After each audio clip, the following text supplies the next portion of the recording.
சம்ஹாரம் பண்ணும், சம்ஹாரம் பண்ணும். அதுக்கப்புறம் தானா நீங்க கேட்டது வரும். ஆனா அதுல அழகு என்னன்னா, முருகன் மேல ஆசைப்பட்டு மனம் பக்குவமானோன்னு எதை விரட்டிட்டே போனீங்களோ அது கைக்கு வந்தோன்னே சே இவ்வளவுதானா பட அந்த ஒரு நிமிர்வு வரும். வாழ்க்கையில எதை விரட்டிட்டு போனோமோ அது வந்ததுக்கு அப்புறம் அது பொருட்டே இல்லைன்னு ஆயிரும். ஒரு சின்ன உதாரணம் சொல்றேன். கை நிறைய சர்க்கரை சாப்பிட்டீங்க, டீ குடுக்குறீங்க, இனிக்குமே இனிக்காதா?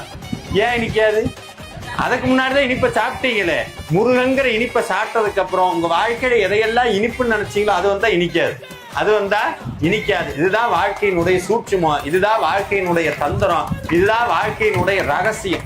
இததான் எல்லா தர்மமும் திருப்ப திருப்ப திருப்ப திருப்ப இததான் சொல்லுது.